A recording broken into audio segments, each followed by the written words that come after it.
नमस्कार, आप देख रहे हैं हमारा समाचार और मैं हूं आपके साथ दिव्या शेखावत। देखिए, पहलगाम हमले में हमने काफी सारे लोग खोए, वो हमारे अपने थे। दुख है हमें इस बात का, लेकिन इसकी चिंगारी जो है कहीं ना कहीं राजस्थान के जयपुर में भी उठी। ये वही जामा मस्जिद है जिसका जिक्र कई दिनों से हो रहा है। आखिर में ऐसा क्या हुआ था जामा मस्जिद के अंदर कि पूरा का पूरा जयपुर का सौहार्द ही बिगड़ गया था?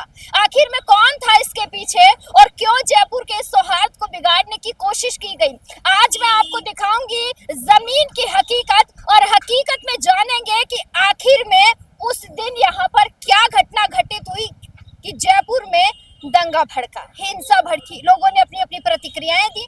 मैं मौजूद हूँ जामा मस्जिद के बाहर। यहाँ के जॉइंट सेक्रेटरी जावेद पठान से आज मैं बात करूंगी और जानेंगे यहाँ की जमीनी हकीकत को कि क्या हुआ था उस दिन जो वीडियोस वायरल हुए हैं जिसमें एक विधायक द्वारा पाकिस्तान मुर्दाबाद के पोस्टर चिपकाए गए थे मस्जिद की सीढ़ियों पर।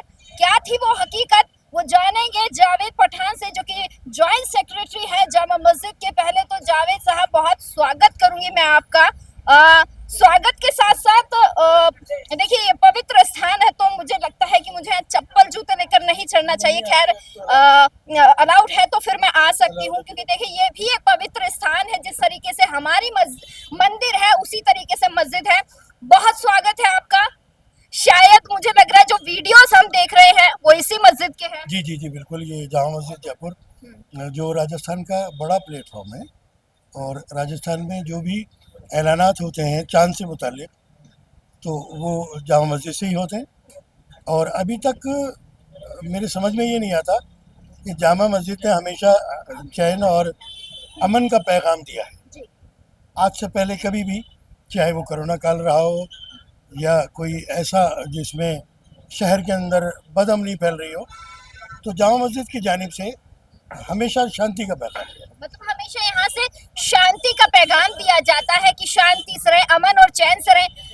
अब पठान साहब, मैं आपसे वो सवाल पूछूंगी कि वो सीढ़ी कौन सी है जहाँ विधायक बाल मुकुंद आचार्य ने पोस्टर चिपकाए थे? सबसे पहला सवाल यही है। देखिए, वो ये एक सीढ़ी है, दो तीसरी सीढ़ी पर आप निशानात देखिए। वो तीसरी सीढ़ी के ऊपर उन्होंने चढ़कर वो चिपकाया। खैर, वो उनका अपना अमल था कि वो मस्जिद से मैं नहीं समझता कि वो मस्जिद में क्यों चिपकाने आए थे, जबकि यहाँ से पूरा बाज़ार था।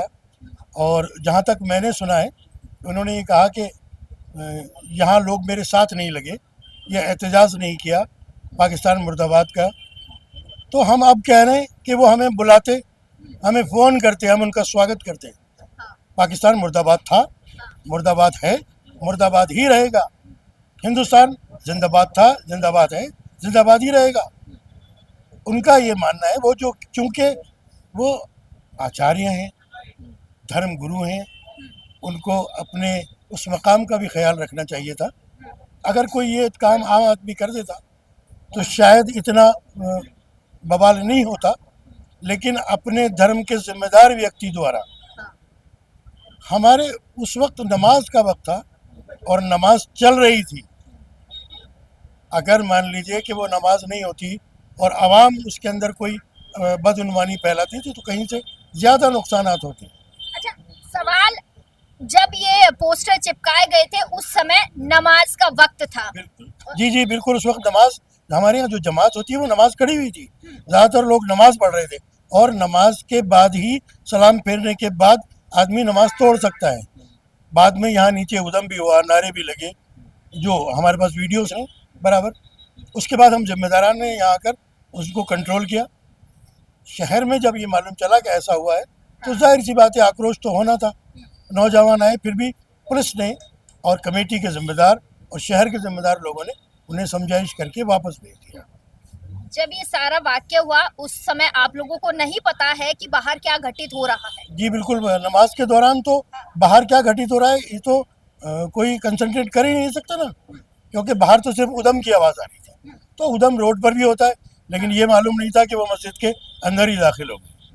अच्छा, आप लोगों को जब इसकी जानकारी हुई कि विधायक द्वारा यहाँ पोस्टर चिपकाए गए, इस तरीके से चीजें की गई है, तो आपने पहला कदम क्या उठाया? नहीं, हमने सबसे पहले तो पुलिस को इन्फॉर्म किया कि ऐसा क्यों हुआ।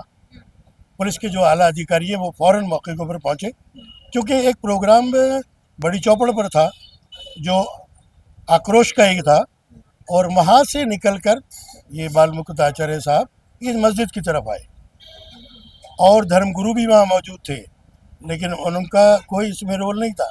अकेले ये आए और अपने साथ 40-50 जितने लोग थे वो नारे लगाते हुए, पहले तो उन्होंने सामने एक पोस्टर चिपकाया, पर उससे उनको सब्र नहीं हुआ। फिर वो चलकर अंदर आकर सीढ़ियों के ऊपर उन्होंने उस पोस्टर को चिपका के उस पर चप्पलें मारी। पोस्टर का हमें मालूम नहीं था क्या लिखा है, पाकिस्तान मुर्दाबाद लिखा है तो बहुत अच्छे, खूब मारिए, पूरा बाजार पड़ा, हमें बुलाइए, हम मार रहे हैं। मिलकर मारेंगे। और जिस दिन ये हादसा हुआ उसी दिन बड़ी चौपड़ पर मुस्लिम समाज द्वारा पाकिस्तान मुर्दाबाद के लिए एक वहाँ एहतजाज हुआ है। वो ज़्यादा देर नहीं बल्कि जमे के बाद ही वहाँ, क्योंकि धूप तेज थी इसलिए कम लोग आए। बाला मुकुंद आचार्य साहब का ये कहना है कि साहब मेरे साथ लोग नहीं हैं, तो आपके साथ जब आएंगे जब आप बुलाएंगे। आप तो मुसलमान को आने तो बहुत दूर है, आप तो उनका नाम ही इस तरह से लेते कि पता नहीं आपकी कितनी बड़ी दुश्मनी है। कहीं ना कहीं उनके मन में आक्रोश है मुसलमानों के प्रति, मुसलमानों को लेकर गुस्सा है विधायक के मन में। जी, वो तो शुरू से ही, पहले दिन से ही वो ये लग गया था कि ये हवा महल के विधायक नहीं है, बल्कि एक ही किसी वर्ग के विधायक हैं। कभी उन्होंने किसी से अच्छे से बात ही नहीं की। हम तो वेलकम करते हैं, जयपुर के जितने तमाम धर्मगुरु हैं उनको एक प्लेटफॉर्म पर लाने का काम जामा मस्जिद कमेटी ने किया है। कोरोना काल के अंदर, चाहे वो गलता पीठ के हों, चाहे वो गणेश जी के हों, और अलबेली महाराज या गोविंद देव जी के जितने भी धर्मगुरु हैं वो वक्त वक्त पर हमारे साथ आए हैं, बल्कि मस्जिद तक आते हैं। काले हनुमान जी के जो महंत गोपाल दास जी हैं उनसे हमारे बहुत अच्छे, वो हमें भाई की तरह मोहब्बत करते हैं और हम वक्त हमारे साथ खड़े रहते हैं। कभी इस तरह की कोई बात ही नहीं हुई। और व्यापार मंडल हमेशा से इस तलाश में रहता है कि किसी तरह से कोई सौहार्द नहीं बिगड़े। जामा मस्जिद की जानिब से हमने पानी का सिस्टम कर रखा है जो 24 घंटे चालू रहता है। रमज़ान में भी हम पानी बंद नहीं करते, क्योंकि हमारे हमवतन भाई जो टूरिस्ट हैं उनको पानी की ज़रूरत पड़ती है। मैं बीच में इनकी बात काटना चाहूंगी। आप देख सकते हैं यहाँ कोई किसी प्रकार का कोई गेट नहीं है। पानी की बात जावेद साहब कह रहे हैं कि अमूमन क्या होता है दरवाजे बंद हो जाते हैं, यहाँ कोई दरवाजा नहीं है।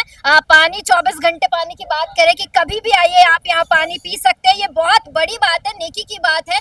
यहाँ किसी भी प्रकार का कोई दरवाजा नहीं है, बिल्कुल नेकी की बात। यहाँ चैनल है लेकिन वो पानी के लिए खुला रहता है। जाहिर सी बात है, क्योंकि इस बाजार के अंदर कोई मुस्लिम आबादी नहीं है, ये एक मस्जिद ही है। और मस्जिद में भी ख़ास तौर से मैं आपको बता दूं, ये होती है हिंदुस्तानी तहजीब कि यहाँ लिखा हुआ है जामा मस्जिद जौहरी बाज़ार जयपुर। उसमें कहीं भी कोई इस्लामिक बात नहीं है कि मुसलमानों की जामा मस्जिद, जौहरी बाज़ार जामा मस्जिद जयपुर। तो ये सोच लेना चाहिए। व्यापार मंडल का हमारे साथ बड़ा सहयोग रहता है, व्यापार मंडल हमेशा खड़ा रहता है। अच्छा, ये घटनाक्रम जब होता है तो बाल मुकुंद आचार्य की तरफ से बाद में आपसे कोई बात करने की कोशिश की गई हो या आपके द्वारा उनसे कोई बात की गई हो कि आप मस्जिद में आए हैं, इस तरीके का कृत्य आपने क्यों किया है? नहीं, जब वो आकर सब कुछ कर ही गए और जब से वो विधायक बने तब से मुस्लिम्स के खिलाफ कुछ ना कुछ उनका चलता ही रहता है, तो हम तो क्यों जाएंगे उनके पास। और उन्होंने भी कोशिश नहीं की, ना उनके किसी आदमी ने, कि वो हमसे आकर मिलें। अगर वो हमसे ये कहते कि मैं आ रहा हूँ, हम उनका वेलकम करते, स्वागत करते, आइए, क्योंकि वो हमारे हमवतन भाई हैं, हमारे एमएलए हैं, यहाँ के जनप्रतिनिधि हैं, तो जाहिर सी बात है। लेकिन उन्होंने इस तरह की कभी मेल की बात ही नहीं की, जबकि हम हमेशा आपसी भाईचारे की, अमन चैन की, जो यहाँ के मकामी इमाम हैं वो हमेशा शहर, सूबे और मुल्क के लिए अमन और चैन की दुआएं मांगते हैं। तो हमेशा हमारे यहाँ से कभी कोई इस तरह का मैसेज नहीं गया जिससे शहर में या मुल्क में किसी तरह की बदगुमानी हो। ऐसा लगता है कि लोगों को कि जो मस्जिद के अंदर रहते हैं उन्होंने पहलगांव में अटैक कर दिया हो, ऐसा लगता है लोगों को? नहीं, ऐसा लगता नहीं है। वो शायद बाल मुकुंद आचार्य साहब को ऐसा लगा हो कि हम उनकी पहलगाम के जो लोग जिन्होंने अटैक किया है उनकी कोई तरफदारी कर रहे हैं। आतंकी का कोई मज़हब होता है ना कोई धर्म होता है। जो लोग उसके अंदर शहीद हुए, हमने दिल में बाइट दी है कि उनके घर वालों को अल्लाह सब्र दे। हमारा उनके प्रति आदर है और मरने वालों को आत्मा को शांति दे। हमने दिन में बाइट दी है इस तरह से, और जाहिर सी बात है उसमें एक जयपुर के भी शहीद हुए हैं, बिल्कुल। तो वो किसी के भाई थे, किसी के बाप थे, बेटे थे, किसी सही के बात बेटे है। थे। तो जाहिर सी बात है वो 27 लोग नहीं बल्कि 27 परिवार परेशान हुए, और 27 परिवार अगर होते हैं तो जाहिर सी बात है पूरे हिंदुस्तान के जितने भी हिंदू मुस्लिम सिख ईसाई सबको बहुत तकलीफ हुई है, और तकलीफ होने वाली बात है। अच्छा, अगले दिन भी ऐसा ही कोई वाकया होता है कि पुलिस खदेड़ रही है लोगों को, लोग भाग रहे हैं, अफरा तफरी का जो माहौल है, और इल्जाम लगाया जाता है कि कुछ लोगों द्वारा दुकानें बंद करवाई गई, उसके बाद पुलिस आई प्रोटेक्शन में। क्या कहेंगे इस पर? क्या वो दुकानें आप लोगों ने बंद करवाई थी, या आप लोगों ने जबरदस्ती की हो कोई कि भाई दुकान बंद कर दो और आप दुकान नहीं खोलेंगे, ऐसा कुछ हुआ है क्या? नहीं नहीं नहीं, ये बिल्कुल गलतफहमी है। और ये देखिए, अब कोई कुछ भी कह सकता है। नौजवानों के अंदर आक्रोश था, वो होना जरूरी था, लेकिन उनको समझाइश कर कर यहाँ से भेज दिया गया। किसी तरह कोई व्यापारी के ये नहीं कह सकते कि हमारी दुकान बंद कराने के लिए कहा, और हम इस पक्ष में थे भी नहीं। भाई व्यापारियों से हमारा कभी कोई इस तरह का रहा ही नहीं। टूरिस्ट प्लेस है। होता क्या है कि ये आपकी जो मीडिया है, मैं उसके खिलाफ तो नहीं कहूँगा, लेकिन मीडिया को भी ये दिखाना चाहिए कि जो सच और हकीकत है वो दिखाए। उससे शहर के अंदर अमन अमान होता है। उनके कहने से कुछ नहीं। आप धरातल पर आइए ना, आप खुद यहाँ आइए, आपने देखा है क्या? हम लोग यहाँ मौजूद हैं, हम जिम्मेदार, कम से कम आज 5 जिम्मेदार जामा मस्जिद के ऊपर मौजूद हैं, जो हम वक्त यहाँ रहते हैं, क्योंकि हमारे सेंटर पड़ता है, और इस वक्त चूँकि जामा मस्जिद को ज़रूरत है, तो जाहिर सी बात है कि शहर में अमन बना रहे, उसके लिए हमारी अभी भी कोशिश है। और इंशाल्लाह 1-2 दिन बाद जुमा होगा, तो अल्लाह ने चाहा तो जो सुकून अब है वो आइंदा आने वाले जुमे के ऊपर भी वही रहेगा इंशाल्लाह। हमेशा अमन कायम रहे, चैन कायम रहे, सौहार्द बना रहे। पहलगाम हमले को लेकर क्या करेंगे? आखिरी सवाल मैं आपसे जानना चाहूंगी। देखिए, पहलगाम के जो हादसा है, वो जिन लोगों ने भी वो किया है, वो इंसानियत से भी एक गिर के काम होता है। उन्होंने जानवर से बदतर काम किया। ऐसे लोगों को सज़ा नहीं, बल्कि जो उनके आका बैठे उनको भी सज़ा मिलनी चाहिए। और हम हुकूमत के साथ हैं। अगर हुकूमत को हमारी ज़रूरत महसूस हो तो हम हर वक्त उनके साथ थे, उसके साथ हैं और उनके साथ रहेंगे। अगर ज़रूरत पड़े तो हमें आगे कर दिया जाए, हम लड़ने की ताकत भी रखते हैं। और पाकिस्तान मुर्दाबाद था, मुर्दाबाद है और मुर्दाबाद रहेगा। चलिए, और वापस से कह दीजिए, हिंदुस्तान जिंदाबाद। हिंदुस्तान जिंदाबाद। हिंदुस्तान जिंदाबाद का नारा इन्होंने लगा दिया है। जॉइंट सेक्रेटरी जावेद पठान साहब मेरे साथ मौजूद थे, और आपने देखा है कि मैं जामा मस्जिद के बाहर हूं, जो जौहरी बाजार के नाम से प्रसिद्ध है। और जिस तरीके से विधायक द्वारा यहाँ पर पोस्टर चिपकाया गया था, पाकिस्तान मुर्दाबाद के नारे लगाए गए थे, ये सभी लोग भी यही कह रहे हैं कि पाकिस्तान मुर्दाबाद था, पाकिस्तान मुर्दाबाद है, और भैया पाकिस्तान मुर्दाबाद रहेगा। आक्रोश ठीक है, लेकिन आक्रोश और आवेश में आकर किसी मैं कहूंगी कि धार्मिक जगह को ठेस पहुंचाना, लोगों की भावनाओं को ठेस पहुंचाना, कहाँ का न्याय है, कहाँ तक सही है?